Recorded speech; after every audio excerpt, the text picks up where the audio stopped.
is the big bad wolf demystifying policy. We've got 97 people registered for the webinar today, so really excited to have a good crew with us.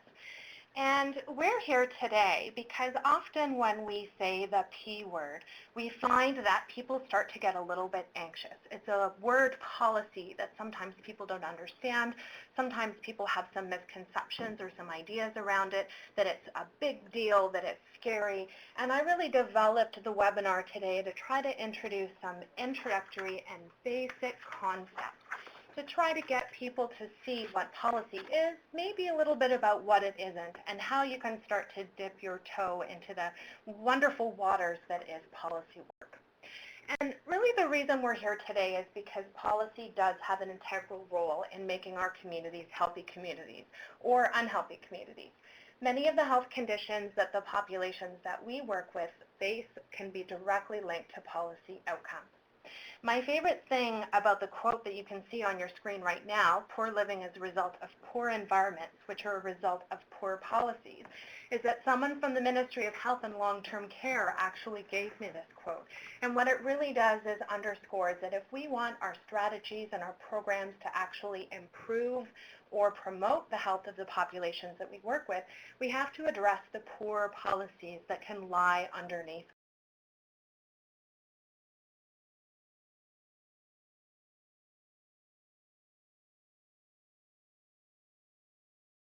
public policy is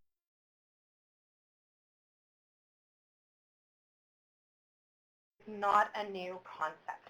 The foundation for health promotion action, it is the ultimate upstream approach in that a healthy public policy can prevent the conditions that promote poor health and instead build the conditions that support it. And it's important to note that a lot of the policies that affect the health of the communities we work with actually lie outside the health sector, such as housing and education, transportation, income, employment, social assistance. We could go on and on.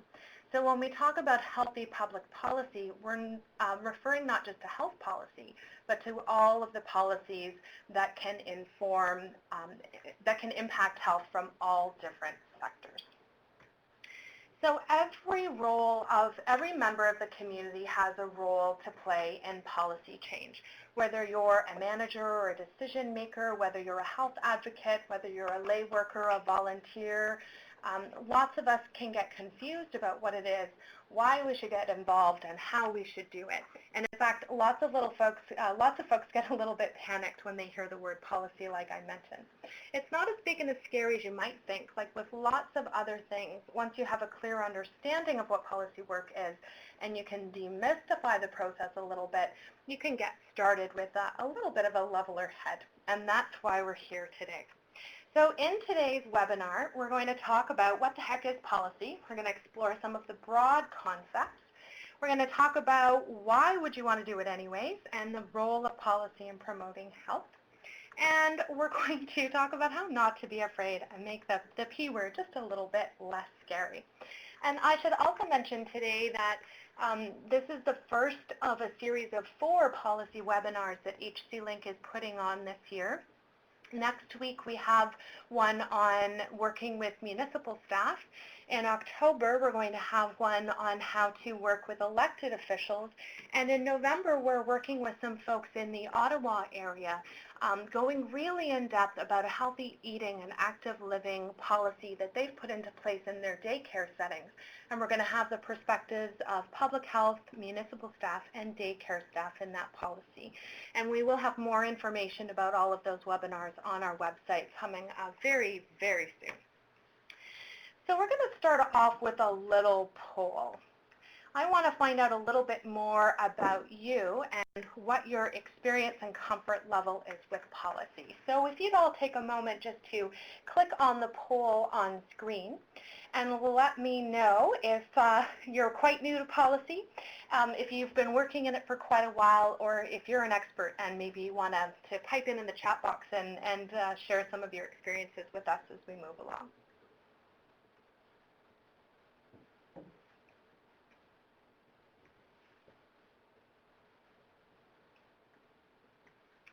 Great. So it looks like we've got most of our responses coming in. And it looks like a lot of you, the majority of the folks on the line, know a little bit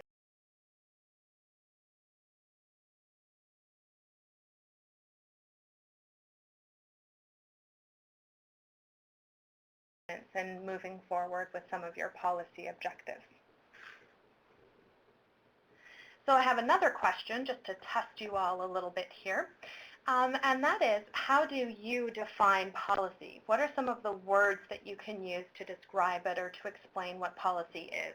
And if you can use the chat box in the bottom of the large screen and put in your responses.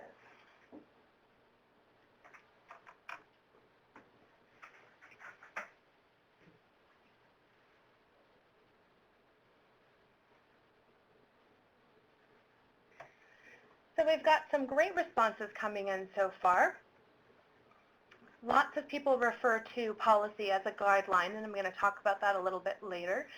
Policy can be a goal for decision making. It can help to ensure consistency.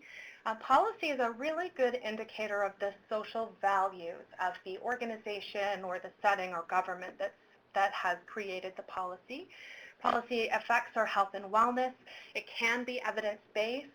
It needs to be enforced. It can provide a really good framework. Again, that thought about the philosophy or the social values can be determined by looking at the policies of a government or an institution. So we give people just a couple more minutes to type in there. Fantastic. Those are some great responses. So it looks like a lot of the folks on the line are a little familiar with how policy can be defined. Let's wait one more second for someone to type in.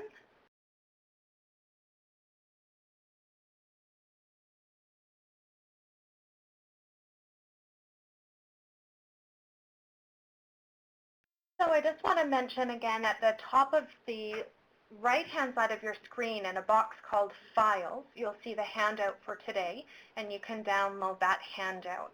And I should mention that the handout and the recording of today's webinar will be available on our website over the next week or so. So there are an awful lot of definitions of policy. I like to use a very simple one, and that is one that I found in Park's workbook for influencing physical activity policy, and that is that policy is the position or guidelines of organizations or governments which define and support particular values and behaviors. So you can see that a lot of the things that people typed into the chat box are reflected in this definition. I also have an alternative definition of policy that I quite like, which is policy is like sausage. Nobody knows what's in it, and no one wants to see how it's made. And I think that this definition, which is by the very famous author Anonymous, really reflects how policy reflects a lot of unknowns to us. It can be very mysterious. We're not really sure how to influence it, how it's made. Sometimes policy seems to happen overnight. Sometimes it can be 50 years in the making. And I think that this definition reflects that a little bit. Policy can also mean a lot of different things to a lot of different people.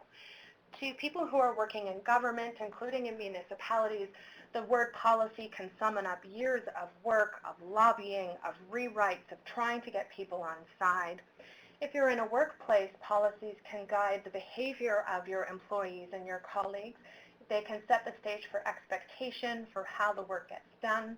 In communities and homes, something can be said about policies like bedtime policies, like screen time policies, like no shoes in house policies. So it can be many different things to many different people. And because of this, one of the biggest barriers in policy is the P word, the word policy itself. So a couple of years ago, I was out in Northern Ontario doing a little bit of a road tour with one of the Healthy Communities Partnerships, and we were traveling around to a series of 4 fairly rural communities in Northern Ontario. And we had one meeting. It was a couple of folks from the health unit and myself, and we were meeting with the clerk of a fairly small municipality. And we were there to talk about policies that could increase access to recreation. So we walked into the room, we introduced ourselves to the clerk. The clerk sat down behind her desk, and one of us said the word policy. And all of a sudden, this previously very open person leaned back in her chair, crossed her arm over her chest, and started to shut down. You could actually see in her face and her body language that she became less receptive to what we were saying as soon as we mentioned the word policy. So it is important to be able to use different names that might resonate with different people. So some of the other things that we can call policy, and lots of you mentioned these yourselves when you were using the chat box. We often use the word guidelines. We can talk about procedures or pathways. We can talk about principles, or we can talk about standards.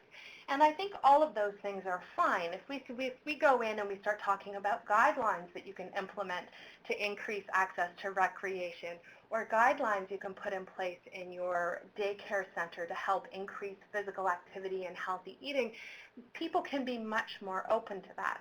I think one of the things that's really important about all of these different words and the word policy is that implicit in the definition of what policy is that there is some kind of enforcement and there is some kind of condition or repercussion for not following the policy. So an example that I really like is about sodium.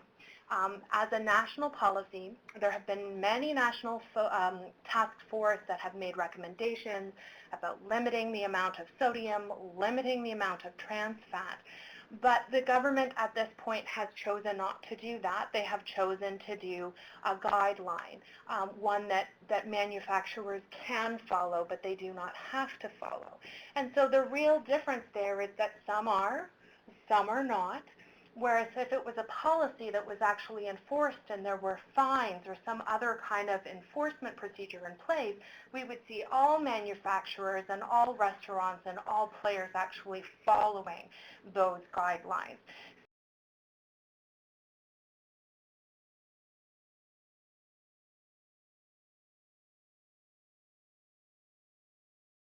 Be talking with, but if there is going to be some kind of enforcement and some kind of, I hate to use the word punishment, but at this moment I can't think of another one. Maybe someone can use the chat box to give me a good idea.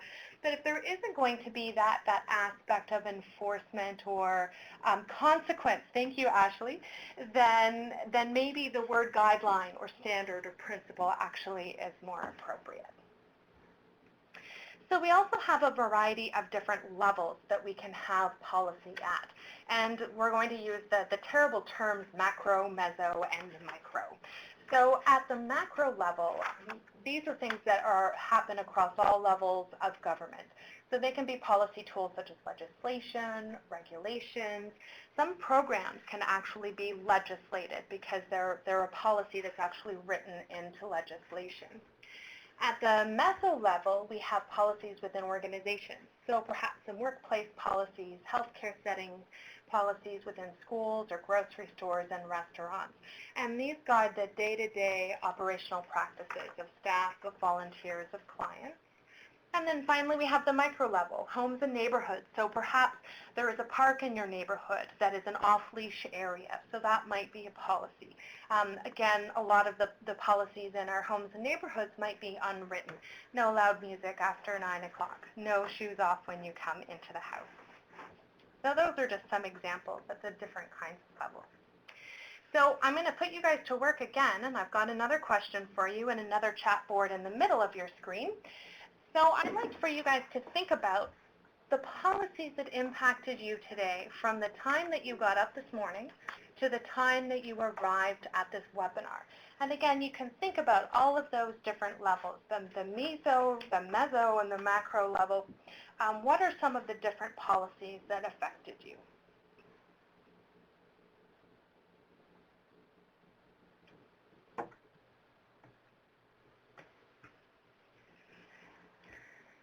So we've got some great examples. Speed limits are a great example. Dress codes, the time to arrive to work. Yes, Rosie, sometimes that's a policy. And sometimes at some workplaces we have flex time policies. So we have a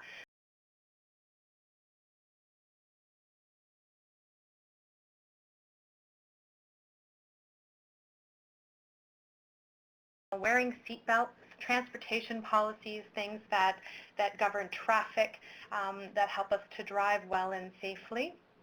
Lots of workplaces have professional development policies, and hopefully, Alexandra, that's what allowed you to attend today's webinar. Public transit, of course, as a Torontonian, this is the number one issue that we're talking about for the municipal election, and I bet in lots of your municipalities that's a big conversation right now.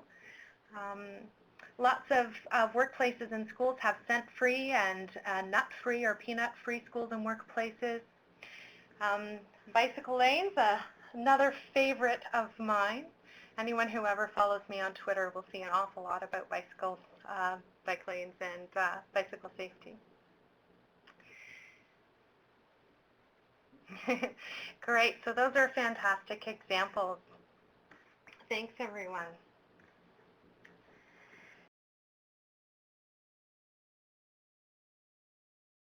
Okay, so I thought I would give you some different examples, and many of you did this, so that's fantastic, but some examples of what we have going on at the different levels. So, for instance, at the macro level, at the government level, one of the ones that I often talk about is the Children's Fitness Tax Credit. Of course, you've got in the province of Ontario the Daily Physical Activity Policy. We've got food safety. We've got Ontario Works, which is a government program that is a policy because it is written into the legislation of the province. We've got attendance and dress codes and wellness policies at the organizational level. Lots of you mentioned nut-free and scent-free policies. And at the micro level, screen time is a real popular thing in homes these days, curfews, neighborhood safety, and parks. So here is the million-dollar question. How does policy work? And I certainly can't profess to be the policy expert and give you every answer, but one of the things that we often take a look at is how we can actually get policy implemented in the work that we do. And I'm going to talk about a few different approaches, and many of them are quite organic to developing and implementing policy. So the first one is probably the one that we're most familiar, and this is top-down. This is where the organization or the government or perhaps the head of the household has made the decision about the type of policy that is going to be in play, and that policy is adopted, implemented, and enforced. So an example of this is the Daily Physical Activity Policy in the province of Ontario, DPA, that I mentioned earlier. And I remember quite a few years ago when I was a community volunteer for the Brant County Health Unit in Brantford, Ontario, and our MPP at the time, Dave Levac, who was actually still involved in provincial politics, made an announcement that Dalton McGuinty, who had recently been elected for the first time, was going to bring in a DPA policy.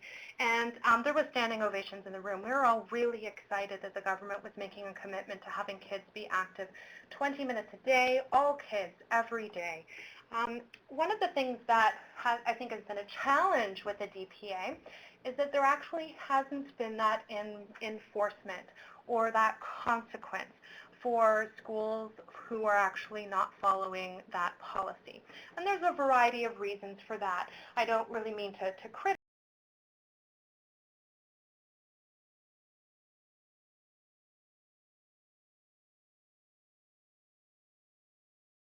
and doesn't have consequences. As a result of that, the way that DPA has been implemented across the province has been a little bit on the uneven side. For instance, there was a recent survey that was done just a couple of years ago by People for Education that said that many elementary schools reported that DPA is a low priority. And it's actually quite difficult at this point to get an idea of how many schools are actually implementing DPA. I remember a few years ago, one of the positions that I was in, getting applications from schools who wanted a particular designation as a healthy school, and many of them saying, well, we have DPA twice a week. So the daily in DPA wasn't exactly coming through with the policy implemented. So that's an example of the top-down. There can be advantages and there can be disadvantages to that, depending on how the policy is implemented. So the next example I thought I'd give you is bottom-up. And the example that I really love for this one is the booster seat legislation. which was brought in just a few years ago. And this was actually due to 4 people in Haldimand and Norfolk counties. There was a woman who was working for a municipal child welfare agency. There was a public health nurse, and there were a couple of other community volunteers. And the 4 of them managed to get a provincial policy passed. 4 people. They did some really interesting things, like volunteered at all of the golf tournaments, and every time that they saw the local MPP, they nagged and nagged and nagged that person until he finally agreed to meet with them. And you can actually find out more information about that particular group in one of our resources. It's actually from the former Heart Health Resource Center, and I'll make sure that we include a link to that in the follow-up email that you get after this webinar is over. Okay, sorry, I'm just reading a message from someone. Can you respond to? Yeah. Great, thanks. Okay. All right, so another way that policy can work is from the bottom up and from the top down. And the example for this one, and I think most of you will probably be familiar with this, is Smoke-Free Ontario. So Smoke-Free Ontario actually started quite a few years ago when the provincial government actually hadn't brought in a provincial policy at this point. And so there were a variety of community groups and public health units across the province who decided to work to try to get some local policies. So it got to the point where most, but not all municipalities in Ontario had adopted policies. And so what that signaled to the government was that there was the majority of municipalities in the province actually supported having smoke-free legislation. And there were a few municipalities that just weren't able to bring that into power. And a lot of that was because of local economies, where tobacco was actually a very big part of the community and part of agriculture. So the Smoke-Free Ontario policy was brought back into, I'm going to give bonus points to someone who can remind me in the chat box, I think around 2006. And one thing that I think is really important to note is that the first reports and studies on the dangers of tobacco actually came out in the 1950s and 60s. So the time for us to get to the point where there was beginning to be evidence about the dangers of tobacco to the point where we got to the Smoke-Free Ontario Act was, help me with my math, 50, 60 years.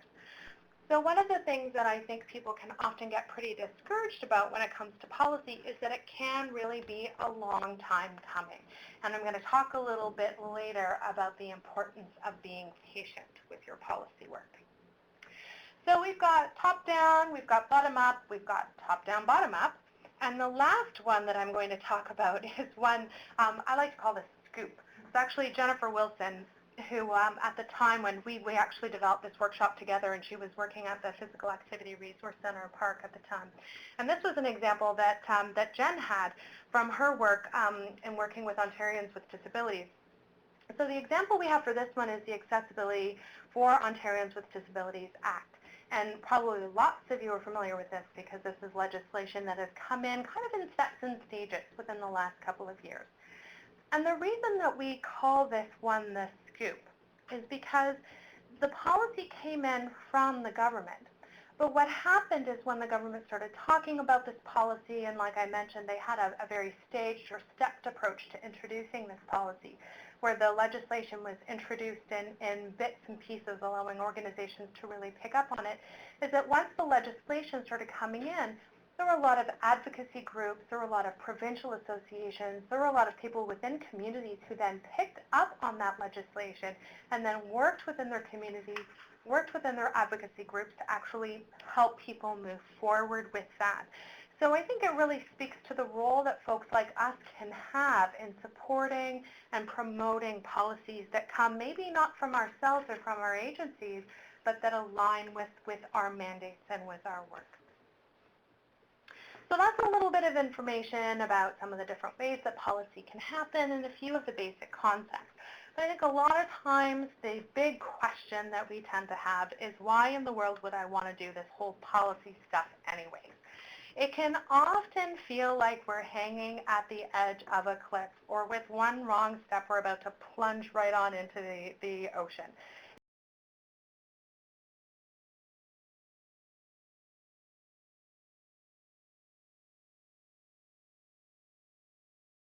At the very beginning from someone from the Ministry of Health and Long-Term Care is that poor living is a result of poor environments, which are a result of poor policy. And if we, in the work that we're doing, are really trying to build the health of our communities and of the people who live, learn, play, and work within them, we really need to understand the impacts of poor policies and the potential impacts of high-quality policies on the health of the folks um, in our community. Policy can ensure consistency. This is something that many of you said in the chat box at the beginning of the webinar. It can ensure consistency across entities, for instance, across all municipalities within the province. It can ensure consistency through changes in leadership and in government. When I was doing that piece of work with the Northern Ontario group that I mentioned about access to recreation policies, there were a lot of municipalities who already had really great stuff in place, mechanisms that would adjust recreation fees for families of low income, all sorts of really great programs. But none of them were actually written down into bylaws or into any of the other municipal policy documents. So if there was a change in leadership or a change in and even appetites or attitudes within the municipality, some of those good programs and policies would be lost. So having some of our guidelines and our practices and our standards actually enshrined as policy ensures that if governments change, if times change, if staff changes, the good work that that policy accomplishes will still be in place.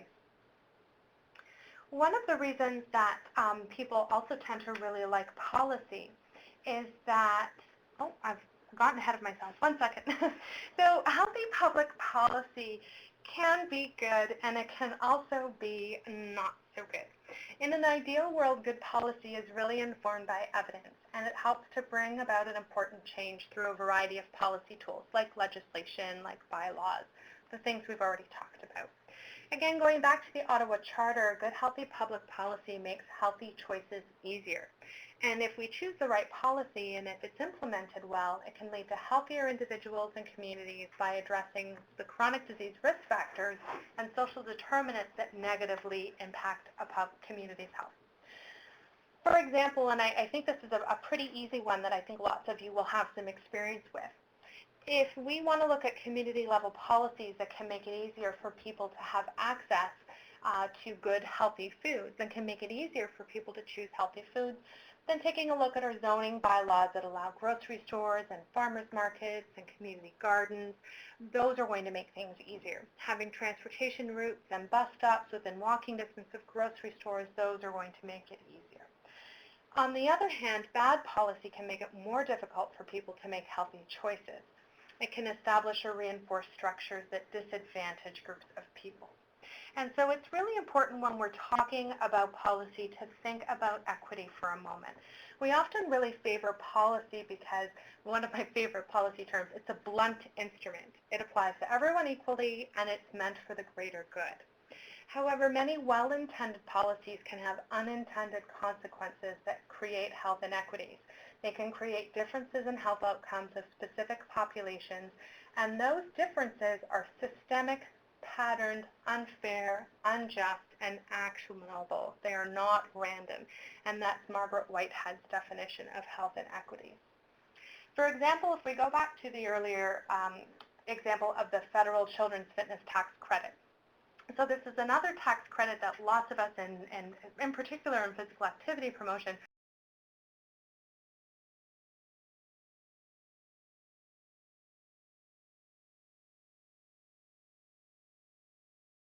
annual tax form. That sounds fantastic.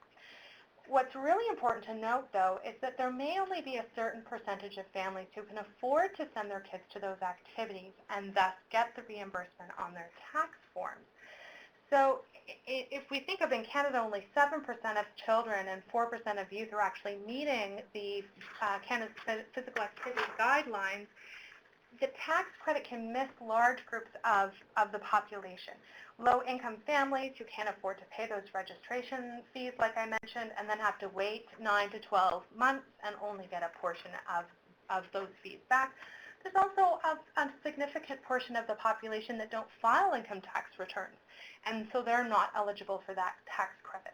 And there are a lot of people who don't know about that tax credit, which has largely been publicized on television, and of course not everyone has access to that for a variety of reasons, including income.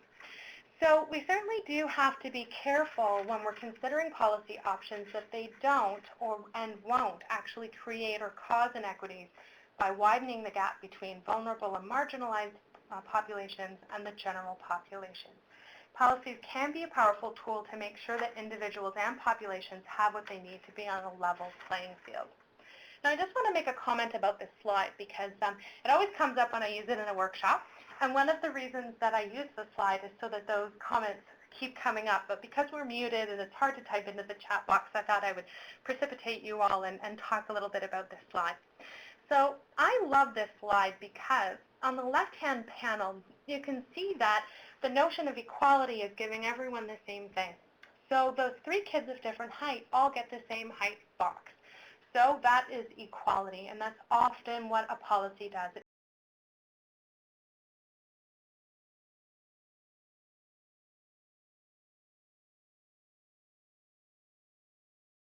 Height. So rather than the same box, they get the same height at the very end. Now, one of the things that always comes up is that it looks like the boxes have been taken from the tall child and given to the shorter child, the child that's shorter in stature. And there's often, as a Canadian, I'm fairly biased in thinking that probably not quite so much in our country, but the attitude still does exist, is that oftentimes these policies are seen as a taken from the rich or given to the poor, is that people who have advantages often have to give some of those up to prevent inequalities in other population groups. And that's really not what the intention is here or in this slide. It's really just sort of that pictographic representation that we've taken from one group to give to the other. So I just wanted to mention that. I think the other thing that's really ironic when we look at photos of equity, and I've spent lots of time scouring the internet and all the publicly available sources looking for pictures, is that in this slide and in the one previous, a lot of the pictures about equity are actually depicting a fairly average white race group of people. And so I think it's also just I just wanted to mention that as an awareness that I really have looked for more diverse photos, and I just have not found them yet. If you have any, please send them to me. But I just wanted to recognize that as well, that is just something that I wanted everyone to know that I'm aware of and doing my best to find some other things. So all of that talk aside, policies really can be a way to make sure that everyone has not just equal access, but equitable access to what they need in order to be helpful.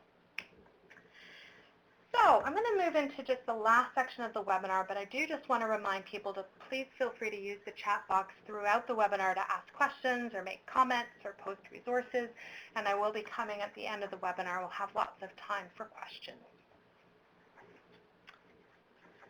So my most important piece of advice for all of you, to quote Hitchhiker's Guide to the Galaxy, is don't panic.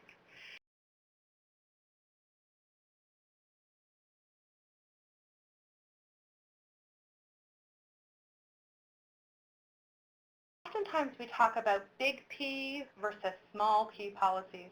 So a policy can be as simple as writing something down that's already happening, like I mentioned, to make sure that that practice is sustained. Policy can also be a much more involved process from start to finish. It can be a huge undertaking.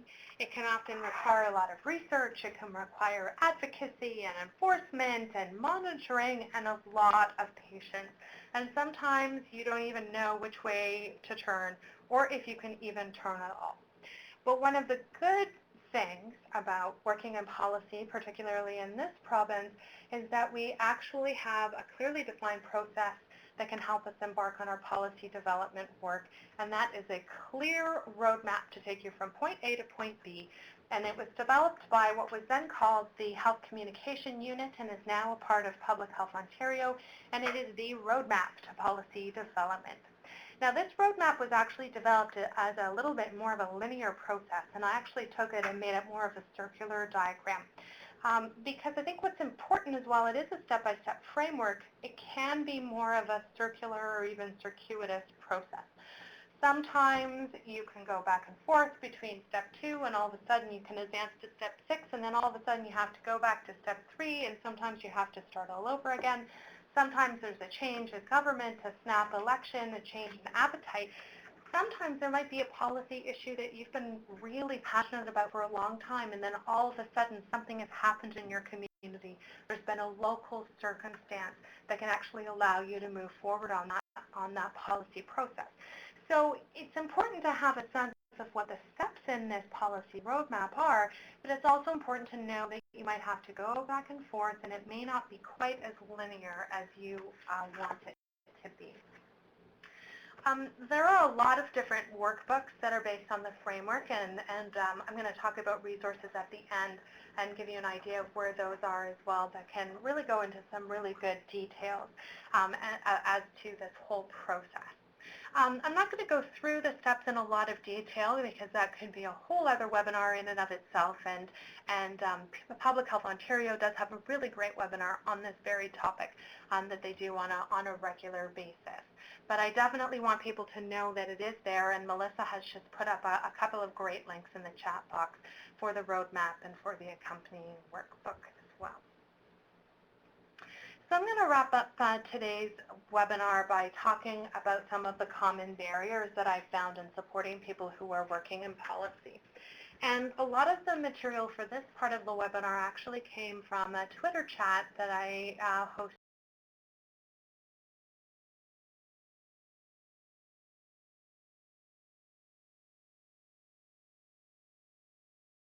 over some of the things that kept them from achieving their policy goals, or some of the things that really helped them move forward with policy. And so I thought I would share some of those with you.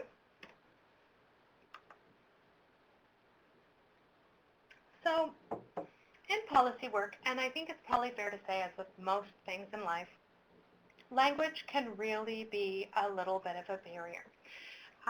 It's critically important to be able to clearly articulate the issue that you want your policy to address, to solve, or to alleviate.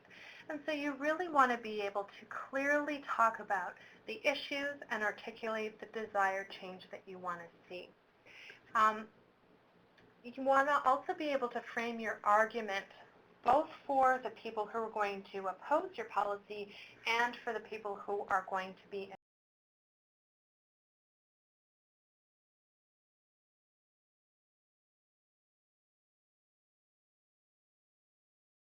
understanding what your policy issue is, but understand in particular for the people who you think may oppose your policy, what are some of the reasons for that? Is it because this policy is in conflict with their mandate? Is it because it is going to have a perceived increase in their workload? You really want to try to understand some of the reasons that you think they may not be in support of your policy. I was at the Association of Ontario Health Centres conference in the spring, where they talked very openly about advocacy, which is another one of the cornerstones of the Ottawa Charter for Health Promotion, but is also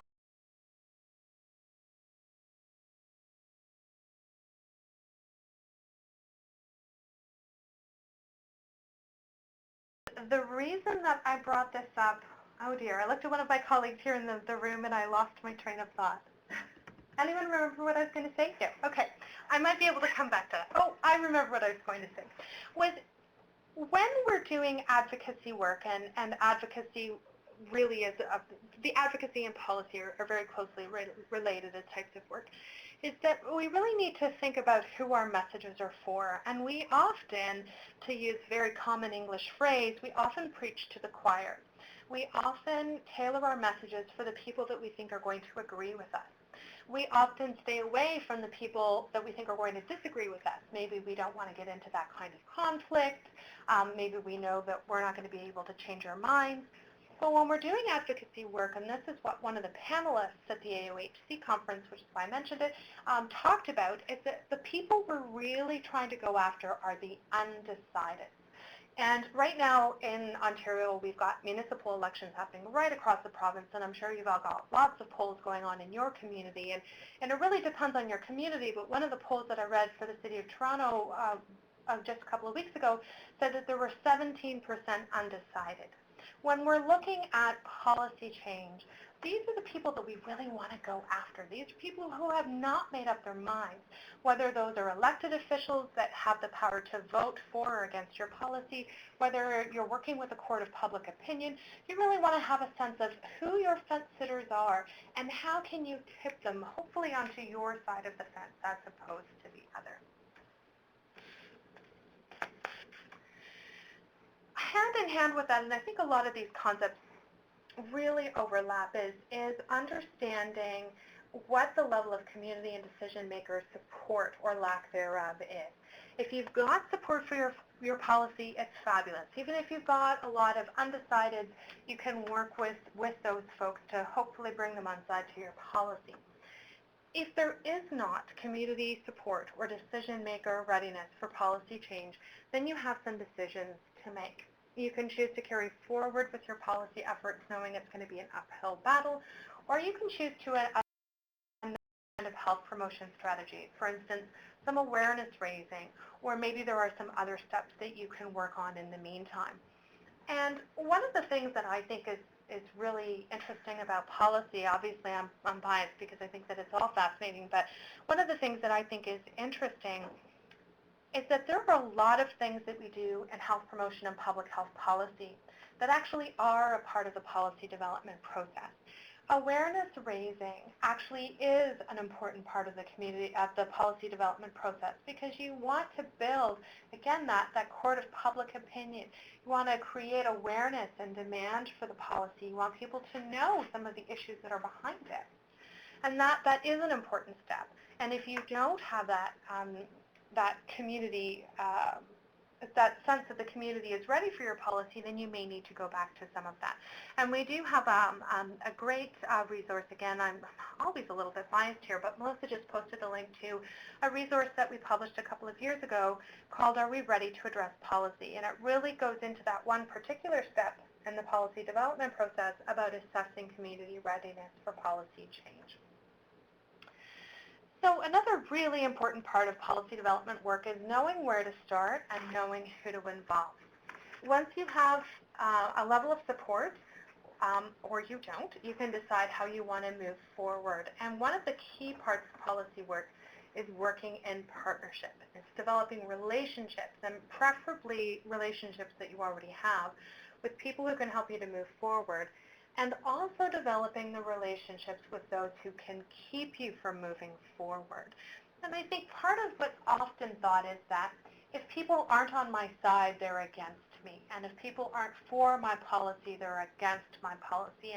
And what you can often find when you start to create a relationship with someone, when you start to understand their issues, when they start to understand yours, is that there's sometimes a little bit of a gray area. You might even be able to come to some kind of understanding that you can use to move forward perhaps in a different direction, or perhaps towards the same goal on a different type of policy. It's really important to take the time to identify who you need to have around you. Have your partners, again, identifying who your potential opponents are, and ask your partners those questions too. Who do they think you need to have around you? Really have a sense of who the folks in your community or within your agency are that you need to have on side. Part of that is knowing who your worker bees are and who your decision makers are. And this is always a pretty lively topic of conversation. When we're doing policy work, really when we're doing any kind of community work, but in particular with policy. And we're trying to establish, tables or partnerships or coalitions that are going to try to move a particular policy issue forward. And we have the conversation about who is it that I want to have around my table. Do I want to have the decision makers, the people who often can make policy decisions or heavily influence policy decisions? Or do I want to have the worker bees, the people who can actually get down to work, roll up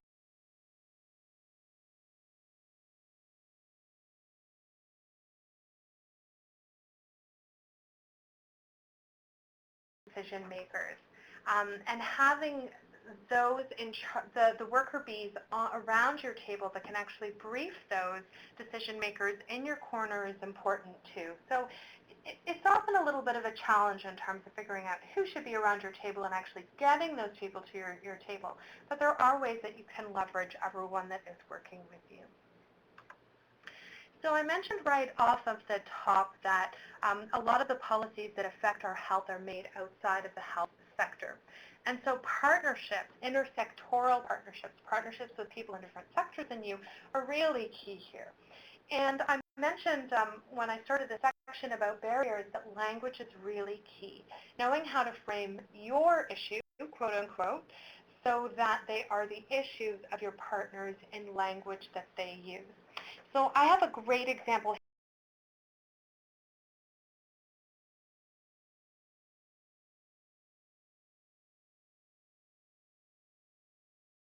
webinar around working with municipal partners because Mel, a few years ago when she was starting to do some active transportation work, began working with one of the planners in her municipal planning department. And Melanie, she's a physical activity promoter, so she went in with her business case about how active transportation, having people who can walk and bike and use active modes to get to work and school and all of that kind of stuff, they can save healthcare costs, they can shorten hospital wait times. And her municipal planner listened to her very carefully and nodded and smiled and said, that's really great, but that's not really my area. This was a municipal planner. Hospital wait times were a concern to her as a citizen, but they weren't really a part of her mandated work. And so what Melanie and her planner had to do was go back to the drawing board and start to draw lines between Melanie's mandate as a public health professional and the planner's mandate as a planner with the municipality to figure out where could they actually start to intersect, where could they actually start to work together. And Melanie is going to be talking about that at next week's webinar, so I hope you'll join us for that. So another really great example is about the determinants of health. So the determinants of health, the causes of poor health or of good health. There are also the determinants of crime, the determinants of many other things within our society. They can overlap with indicators of economic development and a variety of other things. So we sometimes need to look at who are some of the other folks in our community that we can start to reach out with. I was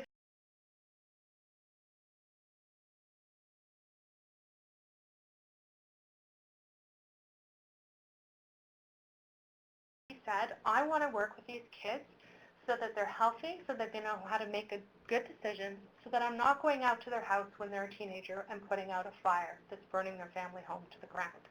So he recognized that the determinants of good health were also the determinants of, in his case, fire, and in many cases, the determinants of crime and all sorts of other behaviors that people in your community are also going to be really passionate.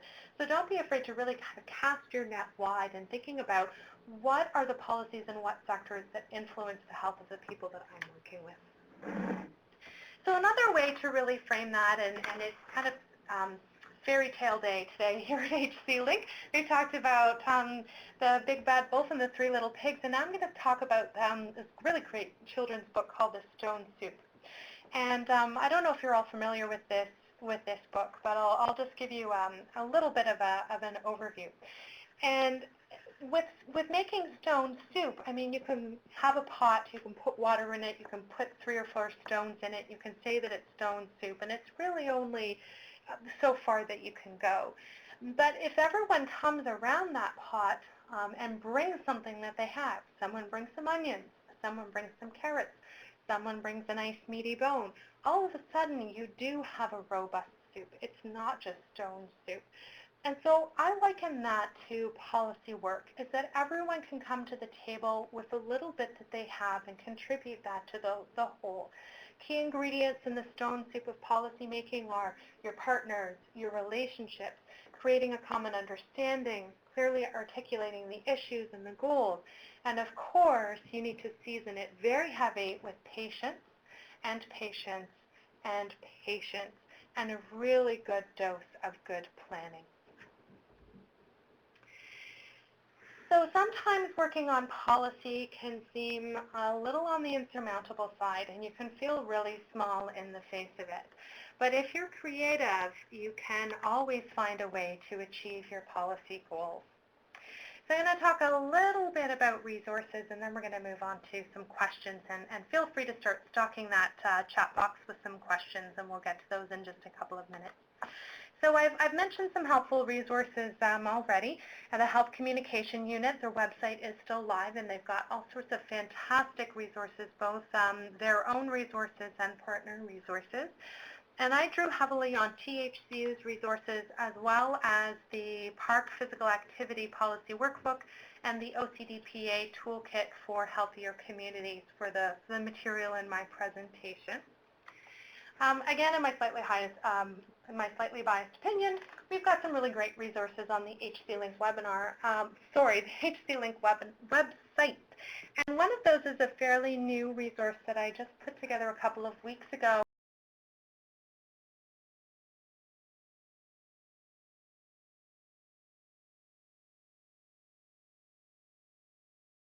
In this presentation.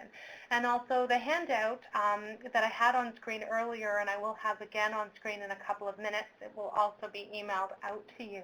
The handout that I've developed also lists some of the definitions and some of the resources that will be helpful to you in your policy work. One of the things that I would recommend is that you join our HC-Link Policy Learning Community. And you can find that there's a very long, complicated website address at the bottom of your screen. But you can also find that just on our website, hclinkontario.ca, and it's listed under the resources section. We have just moved our learning community to a new platform, on a platform called Ning. And it's really easy to use, and it looks really vibrant and interesting and exciting. And one of the things that we have on here is called a web watch. And it's a series of mechanisms that scours the internet looking for journal articles, tweets, organizational websites, and news items relating to policies. And as part of our learning community, we have two think tanks on specific topic areas, one on community food security and one on active transportation. And you'll find lots of great information on our learning community. So I'm going to throw everything over to you guys. I've made the chat box nice and big and put it in the middle of the screen so that you can all jot down your questions, and I'll just take a scroll back to make sure I didn't miss any questions. I'd really love to hear from you. I'm going to unmute the lines in just a second, but you can either participate using the chat box, you can ask a question, or if you have something that you would like to share, if you have an experience or a story that you'd like to share with a group, you can do that now. So I'm just going to take a second to unmute the line, and once I've unmuted, I would ask everyone.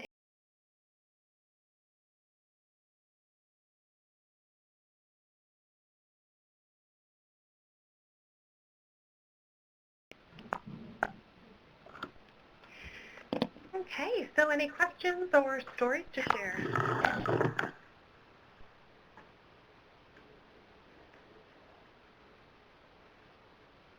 Wow, I must have done a really good job.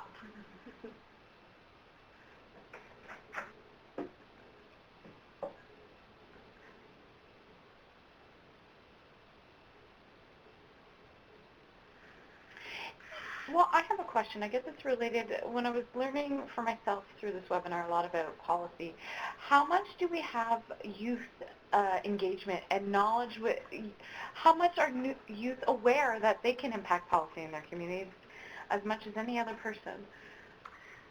That's a great question, Melissa. I'm really glad I asked you to ask me a question. I'm just going to ask everyone to please mute their lines using star 6 because we're getting some feedback from computers here. Um, so there's a great organization called YATI, Y-A-T-I, and I might get their name wrong, but hopefully someone else knows what they are. And they work with youth in particular in the area of tobacco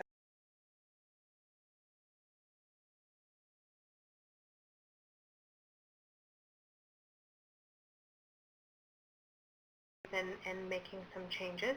Oh, look at that. Melissa's posted the link for Yadi already. Does anyone on the line, you can either use your voice or use the chat box to tell us about some youth engagement experiences that maybe you've had or that you know of?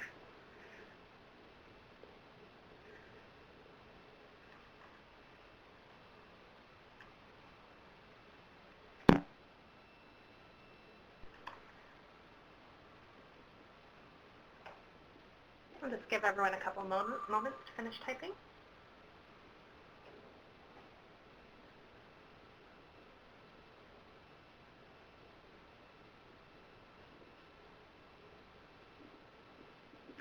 Okay, so our Shams has had a great post here. Right now, the flavored tobacco is a really big issue. The flavored tobacco and also the e-cigarettes. I think there's going to be some really great initiatives in getting youth involved in that area. Great example.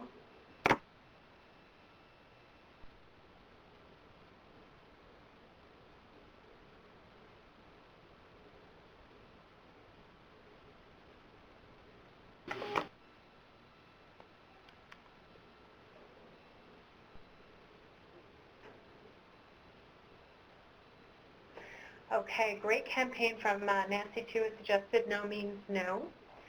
And I think that I heard of a campus, maybe during Frosh Week just recently, maybe someone else knows more detail about a university that launched a campaign about anything that isn't yes is no. So that's another great example too. Oh, the PEI Healthy Eating Alliance. Hi guys, engaging students in PEI to create student nutrition action teams and support nutrition initiatives in their school. That's great.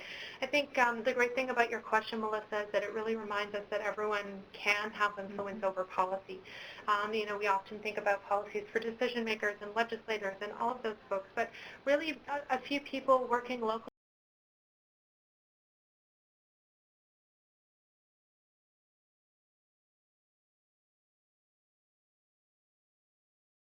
And sometimes makes it a little bit harder. So great question from Jillian. I wonder if anyone has the answer. Who is leading and coordinating these efforts with youth? And I would hazard a guess that it probably really comes down more to topic. So there might be a group working within the tobacco sector, etc., rather than viewing youth as the sector. But I don't know. I wonder if anyone else has the answer.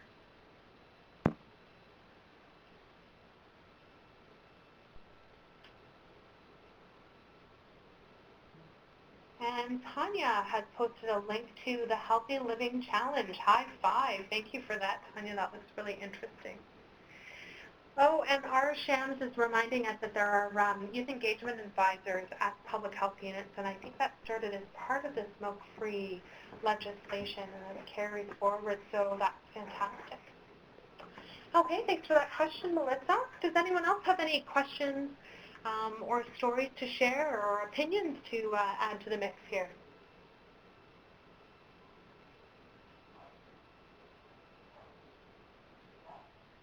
So while we're just waiting for folks to type in some more answers, I'll just let everybody know that HC Link is also available to help you in your policy development efforts. We're available to provide some customized workshops via webinar or in person for your group. We also have individual consultations that can help you move your work forward, including phone or email coaching sessions if you need some of that individualized support. And like I mentioned, the handout and the recording for this webinar are going to be posted on our website within the next week or so. And after the webinar today, you're also going to get an email with a link to a quick fluid survey opinion survey that we'd really appreciate if you took just a moment to fill out and give us your opinion. I make changes to this workshop every time I deliver it based on everyone's comments.